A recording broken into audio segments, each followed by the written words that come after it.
So the main point not the main point, but I think one of the points that stood out from what he was saying was like you have to disengage from the culture to change the culture. Yeah. Like if you listen to the music, if you go to the parties, if you watch the Breakfast Club or whatever, then you're basically buying into the culture. You're supporting it, and you want the culture to stay the same.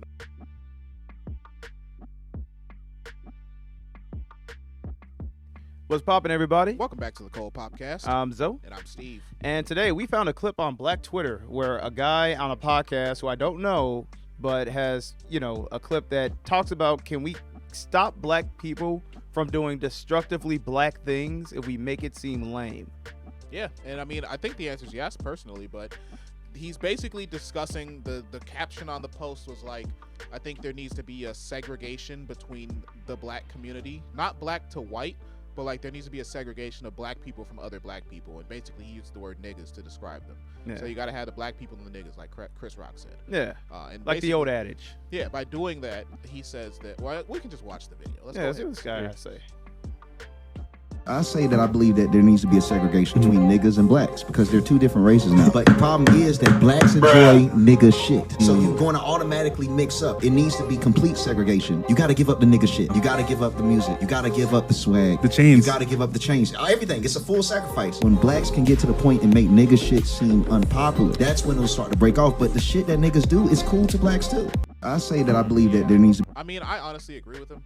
I think that it's kind of difficult to frame the black race as a whole because there's a huge difference between like cultural, like people that are like really into the black culture, like the mainstream black culture, and then just people, I would say like us generally, where we're just kind of our skin is black, but we're just people. Yeah, we don't really, as opposed to those non-people. Yo, we call them subhumans. No, I'm not just saying say it like regular non-ghetto. I'm not saying it like that. Just say regular non-ghetto. No, our skin is black, but we're just people, but then the people that are more on the mainstream culture side, they truly believe in that culture is what I'm saying. Yeah. I'm not saying they're not people. No, right? I'm just messing with you. What, are you throwing me under the bus here? Oh, yeah. Actually, this is a setup, Steve. I didn't agree with anything you said. This guy's a coon. You said the hard R so many times before we started this podcast. Whoa, wait a second. Hard R. All right, well, I agree. There's definitely a difference between blacks and niggas. I think everyone knows it. I think it's just one of those things where like it's almost like a joke within the culture where it's just like, if you're doing something that's like just kind of like I don't know. I don't want to say culturally reprehensible, but like there is like an idea of like if you're cool, if you have like certain type of attitude or demeanor, that's like, oh, that's a real nigga. But like, if you're not that, then you're just kind of like a regular, like non-included into the culture black person. Yeah, or a coon or Uncle Tom. Yeah. Or you're like an average, or you're adversarial to the black community, and then you're a coon. Yeah, you become an enemy. Yeah, and then I think that's like also tied into the fact that there's like an expectation, like because there's always the thing of like black people on a monolith. Like there's an expectation that like we want to claim that like we're not all the same, but then there is simultaneously an idea of like things you do to be black, and a lot of that revolves around how you like your cultural interest in terms of like what music you listen to, what you eat, how you speak, which I think is like you got to keep it P. Yeah, it's kind of like the paradox of being black. So it's like, I think it's a real thing because if there is a way to be black, that means there's a way to not be black, and I think that's where you find the separation of what it is to be black versus what it is to be a nigga. And generally, I think it's like I said. I think like culturally, we all kind of know like nigga, like you don't want to be around niggas all the time. Yeah. Like I feel or like niggas. Ever. Yeah, like niggas aren't like, I wouldn't say an absolute like negative, but like it's definitely like an idea or like a kind of like a frame of being that like you don't want to be around. I think certain blacks strive to get away from niggas. That's why when you get money and you get the ability to leave the neighborhood, they tend to want to do that. Yeah. It's poverty. Unless then, they like, fully bought in. If they're fully bought in, then they get like some level of credibility by staying in the hood. Yeah, exactly. And then like negative behaviors tend to always be associated with being a nigga. You know, that's why it's like if you're like a person that gets, if you want to like posture as like I'm a tough person, or like I'm a person that don't take bullshit, or I'm the type of person that'll fucking shoot this whole place up. What are you gonna say? I'm a real nigga. Like don't like that. Like that's kind of what it is. It's like this low impulsive idea of a serious person, and I think that is like, you know, it's more generally negative. So I wouldn't I don't wanna typically be a use the nigga. phrase, but it's like almost from the male perspective, it's like toxically masculine. Actually, Yeah, it's like kind of what niggatry is. yeah, Just like a toxic trait. Yeah. Yeah, it's like being overly masculine in all the wrong ways. Like it's Mhm. not like a serve, provide, protect type masculinity where you're like providing for your family or serving the community or protecting the young or something like that. It's like, well, I'm masculine because I can beat you up, Yeah. which is kind of like who cares? It's 2025. Like who actually cares if you can beat somebody up? Well, Yeah. usually in the hood you would care because you know you're in the hood fighting for your life and Right. being Yeah. in In gangs the and hood, it's shit, just like so. Yeah, being a nonstop nigga, fights. it's like the idea is it's kind of like being an assertive, like an assertive source of chaos, essentially. Yeah. You're not like doing it for good. You're not necessarily doing it for bad. You're just doing it because I don't give a fuck. And, you know, I'm just in a mode of like, I just want to do things to get my way and serve myself. And if destruction follows, well, so be it. Yeah, which is kind of a shame. But do you guys think that we should segregate the niggas from the blacks? I think so. I think, Use the language of the video. I think it's Yeah. already like that. I mean, I mean, I think to an- sometimes I say like, you know, normal black people just kind of drift into the nigga circles, but Mhm. even people that feel as though they are normal, just, you know, gamer or anime watcher or just chill black dude, not ghetto, not doing nigga shit. I feel like those black people will sometimes feel left out of the black culture, so they'll sort of drift into those spheres sometimes. Yeah. That doesn't really happen to me. Used to happen to me to an extent, but still not really. But I think when your black card gets pulled too many times, sometimes you feel like you have an obligation to start listening gotta to lean Chief into the Keef. niggatry a little bit. Yeah. Yeah, you got to lean in though, so you can be acceptable. Like I know how to operate within that type of circle, Mhm. but I try my best to never be in that circle. Yeah, I think for the sake of like optics, in terms of like how we're perceived among like the other groups, I think we should like segregate the lesser forms of us. Because think about So it, you like called me out, and now you're calling them the lesser forms. yeah, the lesser blacks. No, because think about it. It's like white people have like hillbillies and rednecks in their culture, but like it's like most people or like most groups stereotype them separately. So like when you think of like white people, you understand that they're subgroups. It's like you're not gonna say like, oh, every white person's a hillbilly, every white person's like a southern hick or like a redneck, but you understand they have their groups. And even other whites will point out like the lesser whites in their group. I think because blacks we don't segregate, or we don't like we don't filter our own community that well. I think that's why it's like when people think about it, like what a video we just did, if you guys haven't seen it, with like Asians and how they will appropriate like black stylings. It's like if you ask the average like Asian person in those like cultures that have never really interacted with black people, I think like they'll just assume like the hip hop culture and like dreadlocks and kind of like talking in like a very urban sense, they'll just see that as like the collective black community. Yeah. They won't think of that as like, oh, this is like blacks and this is like a subset of the black culture. I think they just kind of blend it all together, and I think that's because we kind of do that. Yeah. And I think if we filtered our community better, then like We you filter. could then we could We gotta run them through a Brita. yeah, we gotta get like a grinder and just start Make some sausages. yeah, but yeah, no, I think if we did that better, then we wouldn't have as many like negative stereotypes associated with our group as a whole. Well, think he's the, right. Oh, go ahead, Lizzie. Okay. I think the natural, I guess, filter is technically like where you live. Like suburban black people don't have the need to act like that, to act in niggatry type of. But they do it manners. anyway. Yeah. That's the thing. They definitely do it anyway. A lot of it's because of the music or The just like- culture. Yeah. you consume certain things. Like if you're, white or something, you might like country music and stuff like that, and you might take on some of those little cultural traits. But for black people, you have a lot of family that often, is from like either poverty or ghetto or stuff like that. So it's always going to be intermingled in a sense, but the more suburban is what I'm trying to say. Yeah. I think that the more main blacks. filter is actually just the culture.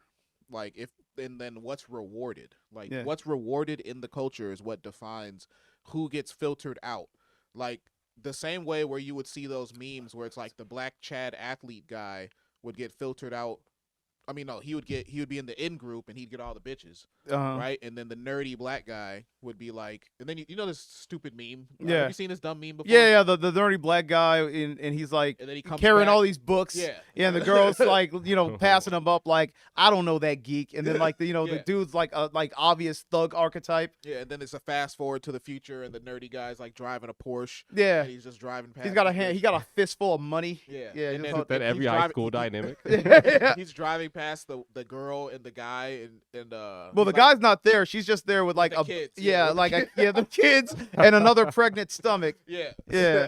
Giving the classic "Hey, big head" while he's coming by. Yeah. Does that even need to be black though? That's like every school stereotypical dynamic, right? The jock, Not necessarily, nerd. because Well, the white guy probably would have raised his kid. Wait, what? But we're Well, just talking about I school. think the aftermath is the part that is more of like what is perceived to be more exclusive to black people, because it's the single mom thing. Like, she's single mom, yeah. she's pregnant. that makes sense. She don't got a man. Yeah. I guess yeah. that's part Yeah. of the meme. But like, She I set mean, herself up. yeah, but the dynamic played of like herself. nerds not getting girls is like universal. Yeah. No, nerds never get girls, but Yeah. unless they're like into weird polyamory type stuff. I Well, guess. yeah, unless they're like those eccentric artsy guys, which aren't really nerds. They're just like weird, but then they'll just be with other weird It's girls. just strange. Yeah. Yeah, they're with like frumpy librarian girls. Yeah. Yeah. What was I gonna say? It was something about. I think it was something about that post, but I forgot. Oh well. Yeah. Anyway, so the main point not the main point, but I think one of the points that stood out from what he was saying was like you have to disengage from the culture to change the culture. Yeah. Like if you listen to the music, if you go to the parties, if you watch the Breakfast Club or whatever, then you're basically buying into the culture. You're supporting it, and you want the culture to stay the same. Not to say the Breakfast Club is bad. I just made a joke. Yeah. I don't know. I just, Yeah. But like if you are into watching like, okay, a better example would be like Vlad. I don't know if you guys know Vlad. Yeah, I know Vlad TV. Yeah, Vlad TV. Like if you watch that and you're like, oh, this is awesome, man. They're talking about just nigga shit all the time, All and the and like this is like entertaining for me, and it's just literally highlighting all the most negative parts of black society. Yeah. And If you watch Pop the Balloon at all. exactly, yeah. If you like, what's his name, the plumber, whatever the Yeah, the Jeff plumber. the plumber or whatever. Yeah. I don't know. Ninja Turtle guy? Yeah, no, the other one. Oh. There's a new guy that's super popular. Oh, okay. But if you buy into this, or if you I like, like how we said, like, if you watch it, then we're like actually in on the entire thing. Like, oh, no, the other one. The other guy. This is the new guy. He's really good. It's like, we're no, this guy's like blowing up. He's like so famous in the black community because he was on Pop the fucking Balloon. oh yeah. Yeah. Or His like thing if is you like throwing things hands. like Bad Girls Club. Was he or- the one? He wasn't the one fighting the trans dude on that show. Yes, that was him. Him? Yeah, that is him. Okay. Yeah. Yeah, he's His also thing is known as the throwing Ninja hands. Turtle Yeah, guy. he loves throwing hands. Yeah. Yeah, the Ninja Turtle guy deserved it more though. I think he should be popular. But Wait, anyway. they're the same people. They are the same. This is the Are same they? guy. You're literally the same guy. You're No the way. plumber guy and the Ninja Turtle guy. Was he are out the same there guy. twice? Because it was a different. It was totally. yeah. No. on- He just on had two everything. things against him. Strike one was he looked like a Ninja Turtle. Strike two is that he's just a plumber and he's like, I'm rich. Oh, okay. Yeah, Aaron the whatever. plumber. Fuck it. Yeah. That's fine. Yeah, Aaron the plumber. I mean, I don't need to see him. You know, I'm not. It's not like I You're a big think fan. It's not like I think he's cute or anything. He's Man, fucking this is Baka. 194,000 Well, I guess it is the same guy. likes. Oh yeah. What I was gonna say earlier is I think the difference between kind of filtering like the culture a little bit is if you think about like an old school movie in like white community, like let's say like old school westerns, a lot of times those are seen as like country classics. Right. But if you say like Friday, Boys in the Hood, I mean any other pretty much a black classic movie, they're called black classics. It's not like they're called hood classics because a lot of those movies take place in the hood.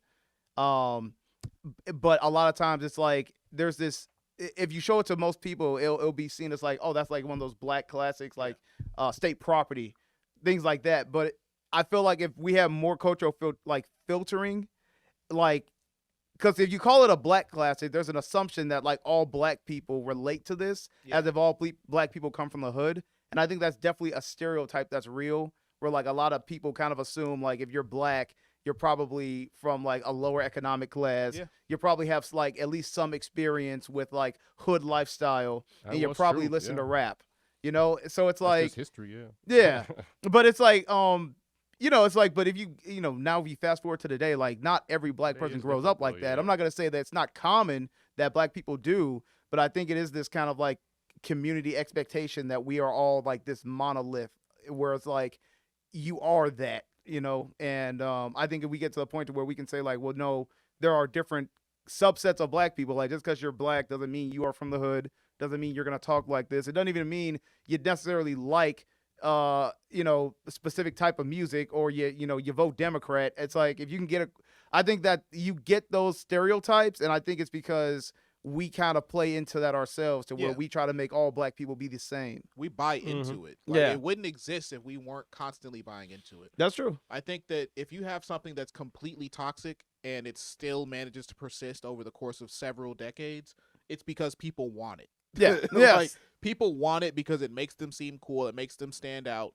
I've heard someone say like America's #1 export is black culture, which is kind of true, because like black culture does kind of permeate the whole fucking planet. At this point. It's perfect. Like black music has essentially taken over the entire music industry. Yeah.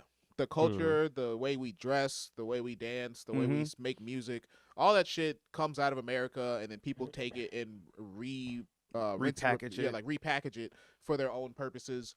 And that's how you get like an Aiden Ross. Yeah. Like Aiden Ross, or what's the other dude? Neon. Oh yeah, Nia. Is Neon really like a? He's not really. He He doesn't just, really act as black, I guess. no, but like a lot of them, like a lot of their streaming, like a lot of them kind of co-opt like Speed or like black culture in a sense, where it's like they're hanging out with like in urban like going like urban sets, hanging out with rappers, like streaming with, you know, people that essentially sell like that type of like fast lifestyle that like you'll usually see in like more of like that black community, hip hop community, things like that, black entertainment. Like they're all kind of co-opting that a little bit and like bleeding it into their own and selling it to like young white kids. Because that's how John Cena became popular in WWE. Like he was basically a wigger. He was a wigger selling like that idea, wearing jean shorts and backwards caps. Yo, what up, dog? Like he was literally just a white dude. That's hilarious. I never actually put that together.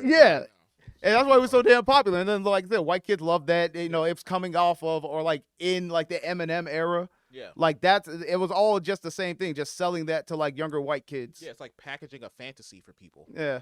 But yeah, you guys got any closing thoughts on this one? Yeah, I think, like I said, get a big ass grinder, and we got to filter out the nigga. Yeah, I prefer a Brita filter. You know, slam on some rocks on the way down. But anyway, I think we're seeing more. I got another point here. Yeah, I think we're seeing more black flight, or like nigga flight. Okay. You know about white flight. There's nigga flight now. Black flight. Okay. You got black people, you know, fleeing from other niggatry and other black people. So that's always been a thing. My parents, because all of our families, my parents got out of fled from them too. Yeah. All of our families, I'm sure, are from ghetto places in Chicago. So obviously we have a personal example of this. Yeah, we're second generation out here. We're second generation, absolutely. Yeah, I'm technically third generation. My family's been out of the hood for quite a while. First generation out the hood. Yeah, we got to start like we get T-shirts. I'm a second generation black. Yeah, or you could be like a low tier god who's. If you ever see this stuff, like he's like he basically calls it being a new nigga. Yeah, we're the new niggas, not like those old niggas that were just into like, you know, drugs, and gang banging, and being on bullshit. Cookouts. Yeah. Anyway, let's go ahead and close this one out. Thank you guys for watching this episode of the Code Podcast. Make sure you like, share, and subscribe. Show this to your most black friend or your most nigga friend, whatever. Yeah. And, if you're white, thanks for watching this. And you learned a lot. Yeah. You can follow us on the Code Podcast at all social media platforms: YouTube, Spotify, Apple Podcasts, maybe Rumble, Patreon. $5 a month gets you access to the My Black Friends podcast and any other exclusive content we create. Thanks for popping in. We gotta pop out of here. All right. Peace.